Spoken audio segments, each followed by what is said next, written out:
L'échange que vous allez entendre est un entretien épistémique. Il s'agit d'une conversation asymétrique dans laquelle on s'intéresse à notre interlocuteur en lui posant des questions. Au travers de celle-ci, nous cherchons à comprendre les raisons qui motivent son avis.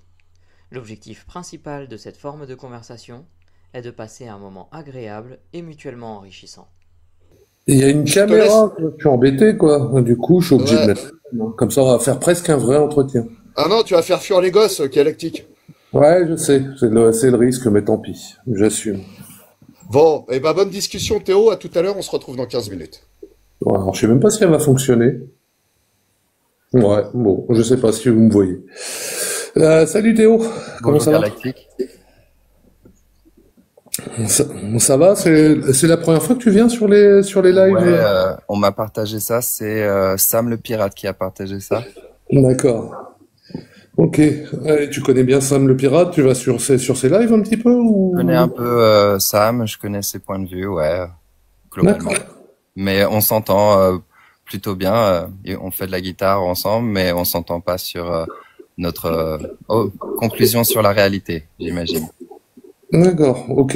Ouais, il y a des points de divergence, mais bon, ça n'empêche pas de bien s'entendre et bah, c'est le principal. Eh ben écoute, je te remercie en tout cas pour ces précisions. Et du coup, je crois que je connais la position de Sam, et du coup, est-ce que c'est un des points de divergence? Ah, c'est vague, mais oui, Non, on bah n'a écoute, pas. c'est du sujet en fait, hein. Donc, par où commencer? Est-ce que je parle de moi? Ouais, bah, ah oui, tu veux que je te fasse un rapide rappel? En fait, le truc, c'est d'essayer de comprendre vraiment pourquoi tu penses ce que tu penses. Et donc, du Ouais. coup, ben, tu vas, voilà, dire pourquoi, Ok. expliquer ça. Et moi, je vais juste te poser des questions, peut-être aussi reformuler pour être sûr que j'ai bien compris des choses comme ça. Ok. Euh, si Donc, ça te va,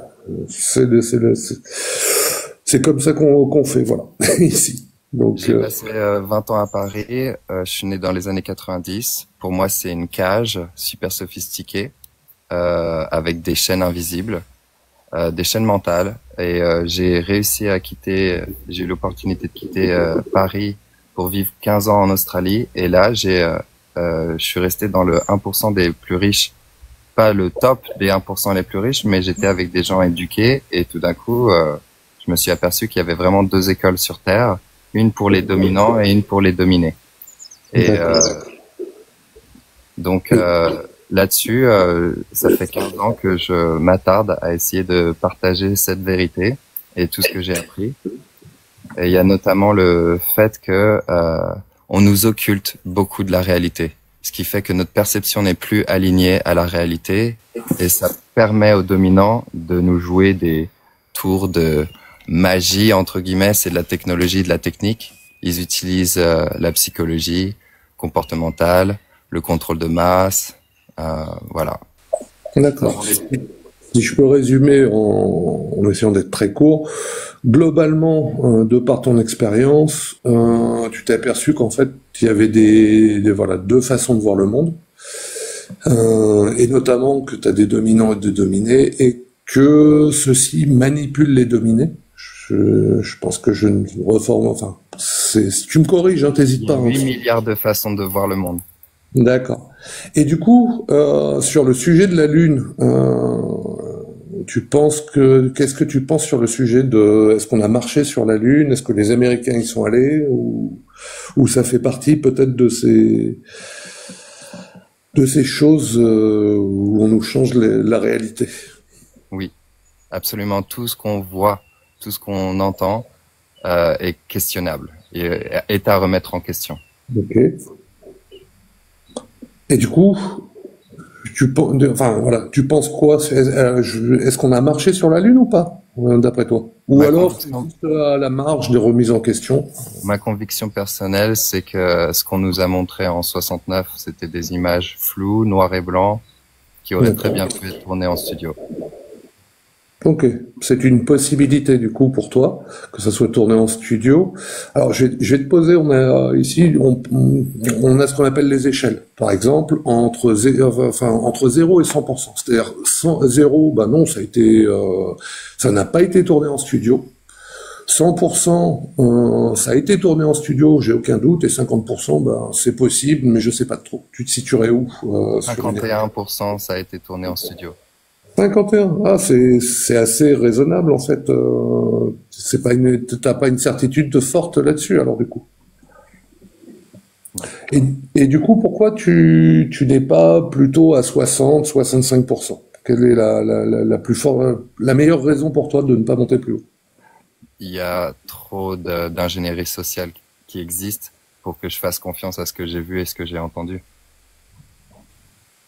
D'accord. Et du coup, s'il y a trop d'ingénierie sociale, alors ce que je peine à comprendre, c'est que voilà, il y a trop d'ingénierie sociale, mais du coup, tu restes quand même modéré sur le fait que c'est plus tout tourné en studio. Et c'est-à-dire que cette ingénierie sociale, comment elle s'exprimerait en fait pour faire que tu ne montes pas plus haut en fait. Parce que tel que tu le dis là, je vais être clair, j'ai l'impression qu'en fait il y a beaucoup d'ingénierie sociale et donc du coup il y aurait beaucoup de chances que ça ait été tourné en studio et qu'on ne se rende pas compte. Mais j'ai peut-être mal compris, donc je t'invite à développer. Oui, c'est ça. C'est-à-dire que j'aurais très bien pu être désinformé sur le fait que Stanley Kubrick était comme il était sur la fin de sa vie, dépressif, alcoolique. J'ai même vu passer une vidéo de lui qui racontait que sa plus belle œuvre ne serait jamais connue du public. Et il parlait de l'alunissage. Et donc, très difficile de trouver la source primaire des vidéos, trouver la source primaire des informations. Et je voulais aussi parler de ça. Comment faire confiance Comment aligner notre perception à la réalité quand les experts peuvent être achetés, les experts scientifiques, achetés, les faire chanter, ou alors ils sont corrompus délibérément, ou alors ils sont corrompus sans le savoir inconsciemment. Donc on peut les acheter, on peut les faire chanter, et ça permet pas au public d'aligner leur perception à la réalité. D'accord. Est-ce que sur le projet de marcher sur la Lune, tu dis on pourrait acheter des experts, des scientifiques et un tas de choses comme ça pour qu'ils disent l'inverse ou si j'ai bien compris. Est-ce que tu as une idée du nombre de personnes qui ont travaillé sur ce projet qui 400 000. 400 000 pour Apollo? Oui, enfin voilà pour la Lune. Donc 400 000, oui, tu t'es bien renseigné en fait, j'ai l'impression sur le sujet. Mais de façon compartimentalisée. C'est-à-dire que c'est 400 000 personnes réparties sur tout le territoire américain et ailleurs. Ouais. Donc compartimentalisation de l'information. Ces gens-là ne savent que ce qu'ils savent eux. Ça s'appelle need to know basis. Ok. Et du coup, qu'est-ce que ça impliquerait? C'est que Eux travaillent sur leur projet à eux et donc ils ne voient pas le haut de la pyramide, la fin du projet. D'accord. Et du coup, ceux qui ont travaillé dessus ne peuvent pas savoir si on a marché ou pas. Voilà. C'est ça. D'accord. Alors, petite précision, je reconnais l'ingéniosité humaine et je suis à la fois persuadé qu'on est sur la Lune actuellement. On travaille, on y va. Il y a des gens qui font des navettes et tout. Mais alors, du coup, en 69, il y a des chances que ça s'était fait en studio, mais on y aurait marché ou pas alors? Parce que du coup, tu me mets le doute, puisque Voilà. j'ai l'impression que maintenant on y est. Du coup, quand est-ce que c'est arrivé? Et comment? Ça peut apporter de la dissonance cognitive, deux idées qui se contredisent dans l'esprit, qui apportent un inconfort mental. Mais je crois à la fois que les images qu'ils nous ont montrées en 69 étaient tournées en studio à 51%, et à la fois que on a des bases là-haut. Mais alors, du coup, pourquoi avoir tourné en studio si on a des bases là-haut et qu'on peut y aller, j'imagine, fréquemment? On n'avait pas des bases en 69. Mais du coup, était-on capable d'y aller en 69? Difficile à dire, je sais pas. Je pense Ok. Je pense pas en 69 qu'on était capable et que ça serait plus récent, en fait. pas. Et sur quoi tu te bases pour penser qu'on ait des bases sur la Lune actuellement? Est-ce que vous connaissez Lockheed Martin? Oui. Lockheed Martin, le patron de Lockheed Martin a dit qu'aujourd'hui, ils avaient la technologie pour ramener E.T. à la maison. Pour ramener Je me base pas que là-dessus, mais voilà, ça résume un peu mon point de vue. Vous avez des projets où il y a de la rétro-ingénierie qui est faite sur les ovnis, et la rétro-ingénierie leur a permis de construire. Et peut-être que je me trompe, peut-être que j'ai été endoctriné dans une croyance, hein. Mais c'est ma conviction personnelle. Pardon, petite mobilette de la campagne. Pas de souci. Ok, mais alors du coup, comment sais-tu que la déclaration de Martin Lockheed et toutes ces choses-là, en fait, ne sont pas des choses pour justement masquer la réalité? Ouais, donc là, c'est des années de recherche personnelle, peut-être d'endoctrinement personnel pour certains vont penser que c'était juste, je me suis farci la tête de mensonges, mais je regarde surtout les témoignages oculaires, c'est-à-dire que je regarde les gens, comment ils parlent, qui parle aussi. Et donc il y a eu trop de témoignages oculaires de mon expérience qui m'ont convaincu. Des enfants, on peut pas faire mentir des enfants qui ont vu ce qu'ils ont vu, des adultes qui ont essayé de parler, des lanceurs d'alerte. Et donc je m'attarde surtout à voir les gens qui travaillent dans ces projets secrets. Ok, mais comment tu sais qu'ils travaillent dans ces projets secrets ou que les enfants... Je vais juste te donner un exemple. Peut-être, tiens, d'ailleurs, est-ce que tu as vu Opération Lune? C'est quoi? C'est français? Ouais, je t'invite à le regarder. C'est un documentaire, en fait, de William Carell. Et je t'invite vraiment à le regarder et à le regarder en intégralité, parce que souvent, il est coupé. William Carell? Carell comment? Ça va être Karel. Merci. Je t'invite à le regarder, mais en gros, et puis regardez aussi son truc. Ce que je veux te dire par là, c'est qu'en fait, il a repris des choses de films ou des choses de vrais documentaires, et les a changées pour faire croire autre chose. Oui, je connais le document. Oui. Ok. Et du coup, comment sais-tu, par exemple, que ce que tu as vu sur les documentaires ne serait pas un peu la même chose? Oui, donc là, c'est mon expérience, c'est-à-dire que ce que j'ai vu m'a convaincu, les gens que j'ai entendus m'ont convaincu, et ensuite ça va être difficile de compiler. C'est pas un documentaire, voilà. Ça, c'est des années de recherche. J'ai aussi essayé de faire ça avec la méthode scientifique, la méthode universitaire, c'est-à-dire qu'on regarde, on observe, on fait une hypothèse, on fait une expérience. Et ensuite on observe ou pas si l'hypothèse est juste. Et donc moi je me suis convaincu que le projet spatial était beaucoup plus avancé que on nous le dit. D'accord. C'est super intéressant ce que tu me dis, parce que du coup tu me parles déjà d'expérience personnelle en fait, mais tu me parles aussi de méthodologie scientifique et justement de pouvoir chercher des choses. Du coup, sur cette deuxième partie, en fait, là où t'as essayé d'avoir une méthode scientifique pour analyser, est-ce que tu peux me donner ton meilleur argument ou ta meilleure recherche là-dessus? Sur ces vidéos, alors je sais pas exactement ce que c'était, qui t'ont convaincu qu'on avait des bases sur la Lune et qu'on était sur la rétro-ingénierie d'OVNI, enfin voilà, des choses comme ça. Ta meilleure recherche, celle où tu as vraiment poussé à fond, et comment tu t'y es pris? Ma meilleure recherche, je sais pas vraiment ce que ça veut dire cette question. Bah, tu m'as parlé de méthode scientifique en fait pour analyser.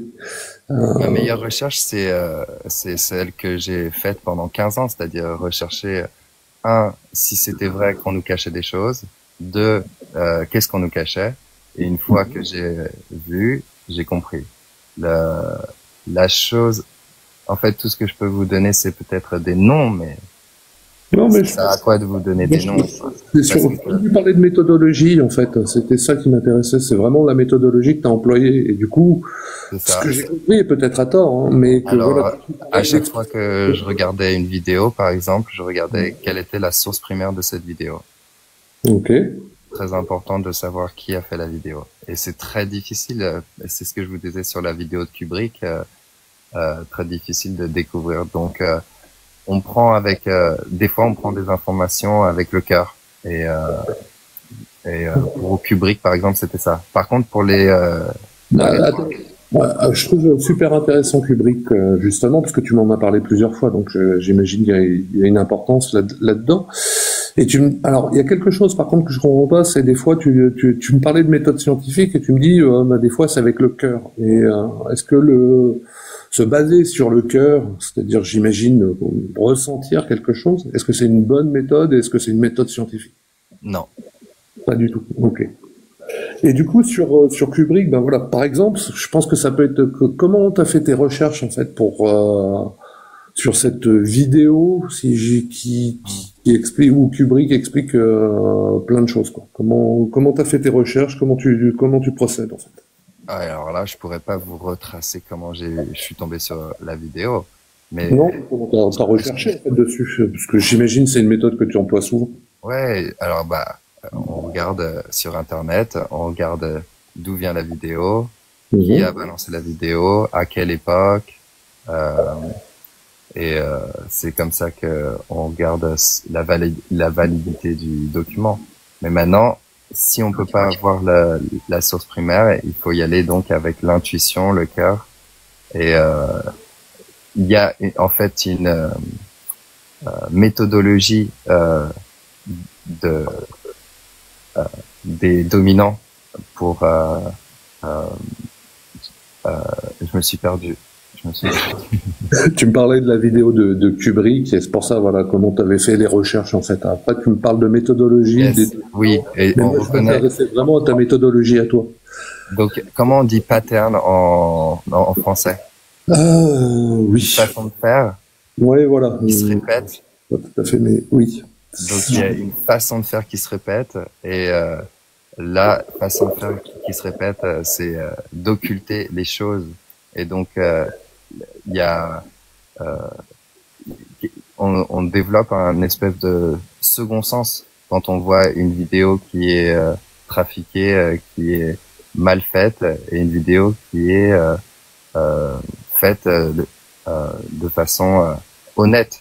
Et c'est pour ça euh, que je vous ai parlé, par exemple, des témoignages oculaires. C'est des heures où il y a une personne en face d'une En fait, caméra qui parle. malheureusement, on n'a pas énormément de temps. C'est pour ça Ouais. que je trouvais. Enfin, je te dis, en plus, tu m'en as parlé plein de fois et on arrive presque au bout des 15 minutes. Mais sur la vidéo de Kubrick, là, c'est une vidéo. Tu parlais de qualité, elle est de bonne qualité. Non, c'est même pas une vidéo de bonne qualité. D'accord. Et du coup, on a juste une expérience de pensée. Imaginons que je sois un de ces dominants sur le monde et que je veux continuer à garder mon ascendance sur le monde. Et là, est-ce que serait-il une bonne méthode, par exemple, de me dire, bon, moi la technologie alien, je ne l'ai pas. Par contre, si je commence à faire croire aux gens que j'ai cette technologie, déjà une partie va regarder ça et va pas regarder ce que je fais réellement.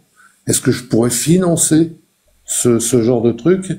Et du coup, la question, c'est comment toi tu saurais que moi, en tant que dominant, je ne t'ai pas envoyé un leurre, en fait, sur ce truc-là, comment tu ferais pour le savoir? Alors, c'est dommage parce que je suis obligé de m'éloigner de la question pour y répondre. Mais ouais, t'as raison, carrément. C'est tout à fait possible. Ils ont l'argent, ils ont les moyens de totalement inventer ça. Par contre, je regarde en fait les religions comme en fait une preuve qu'on a toujours été visité. D'accord. Ah, c'est dommage parce qu'on arrive vraiment au bout des 15 minutes, quoi. Moi, je te dis, si tu veux continuer à discuter, je sais pas si t'as entendu, je t'invite vraiment à venir sur le Discord d'OSR et moi, je poursuivrai vraiment bien l'entretien. Je suis un peu frustré, là, pour les 15 minutes. Ça s'appelle comment? Discord? Opinion sur rue. Écoute, je vais te suivre déjà, mais avant, voilà, et je te l'enverrai, il n'y a pas de souci. Mais vraiment, je poursuivrai bien, c'était super intéressant. Mais du coup, alors, tu as peut-être entendu, on a ce qu'on appelle les questions à emporter. C'est-à-dire que mes collègues ici ont peut-être une question pour toi. Et c'est une question, c'est pas donc question emportée, c'est-à-dire qu'elle n'appelle pas à être répondue tout de suite, c'est pour que tu y réfléchisses peut-être plus tard, pour te dire tiens oui, ou peut-être que tu as déjà la réponse, mais voilà, ça serait peut-être pour plus tard. Et après on pourrait, je te dis, si ça t'intéresse, poursuivre sur le Discord. Donc voilà, je leur passe la parole s'ils ont des questions, je sais pas. Merci Galactique. Ouais, rebonjour Salut, Théo. Théo. Alors tu veux ProGeeks faire Vas-y, la Russell, présentation, vas-y, je te la laisse. Russell. Non, vas-y ProGeeks. Ok. Oui, ma question est la suivante. On a parlé un petit peu, et Galactique est allé là-dessus, entre l'expérience scientifique et puis tes recherches. Tu as donné aussi ta conviction à 51%. Si dans une expérience scientifique, on a 51% on arrive à un taux de conviction de 51%. Est-ce que tu penses qu'on peut prendre ça comme une connaissance et se baser là-dessus pour les prochaines? Non. D'accord. Ça, c'était ma première. La deuxième, c'est quelles sont les différences entre ta méthode de recherche et la méthode scientifique? Je réponds. Et enfin, oui. Ouais, j'ai l'impression d'avoir utilisé la méthode scientifique dans mes recherches. D'accord. Quand tu dis l'impression, ça veut dire que t'es pas sûr. Peut-être que je me trompe. Ouais. D'accord. Ok. Alors, je te remercie. On en discutera si on a l'occasion de se recroiser. Merci. Avec plaisir. Merci ProGeeks. Alors moi, Théo, pareil, ça va être une question, peut-être 2, voire peut-être même 3. À l'époque où le film de l'alunissage a été tourné, y avait-il une puissance étrangère aux États-Unis, suffisamment opposée aux États-Unis et suffisamment dotée en scientifiques pour pouvoir débunker ce film? Tu parles des soviets? Je ne sais pas.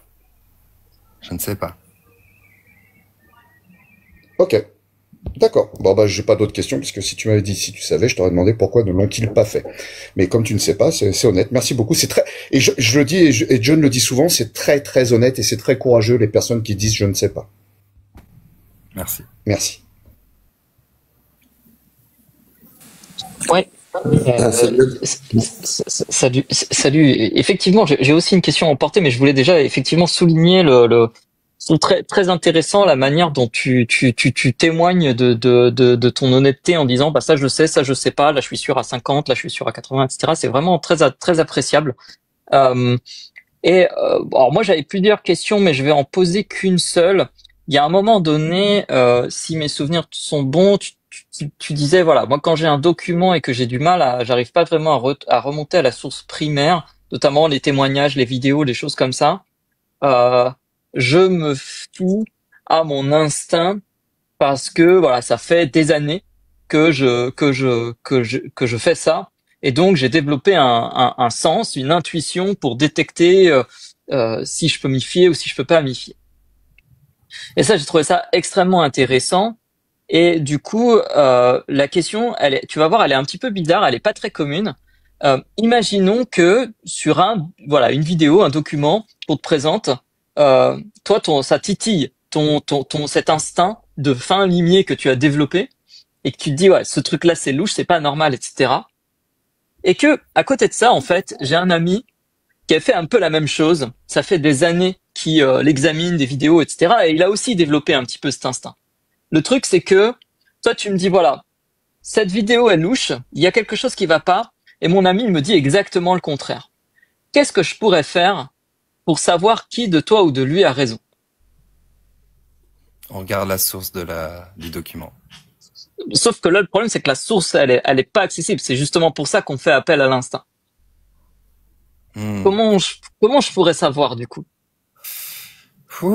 Par où commencer?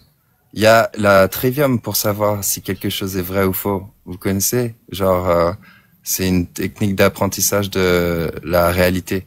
Input, process, output. C'est ce qui nous rentre à l'intérieur. Ouais, c'est très difficile. Là, ça va être un document. Il va falloir, j'imagine, sortir du contexte des deux personnes et montrer le document à plusieurs personnes, parce que on sera toujours plus érudits tous ensemble. Ah, très intéressant. Merci beaucoup.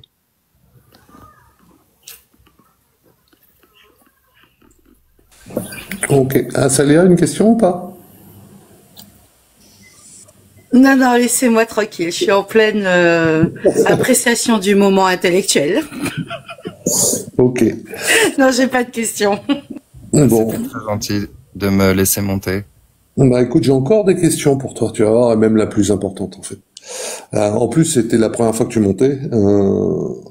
Du coup, comment ça s'est passé pour toi? Enfin voilà, ce que tu as pensé de cette méthode de discussion?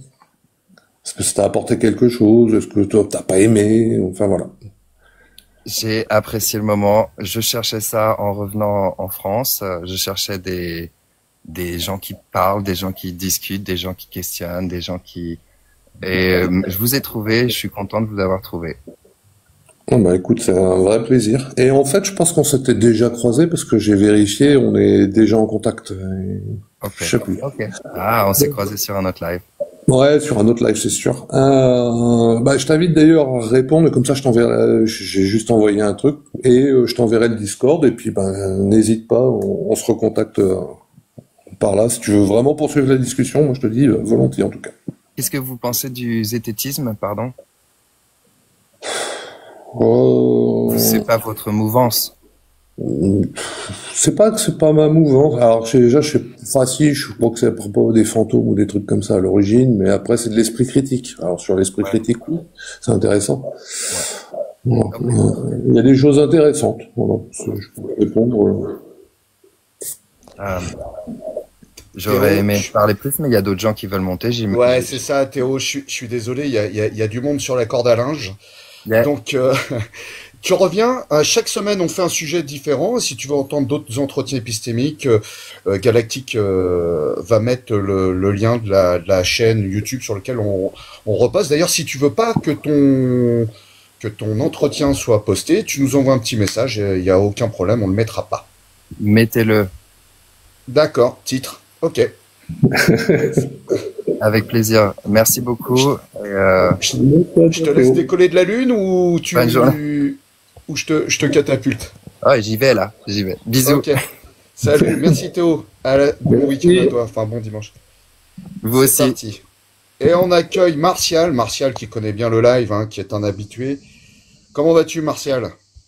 Eh ben très bien, ce joyeux dimanche après-midi. Bonjour à tous et à toutes. Eh ben c'est parti, je crois que tu vas discuter avec John. Je pense que tu connais John. C'est un mec chouette. Oui.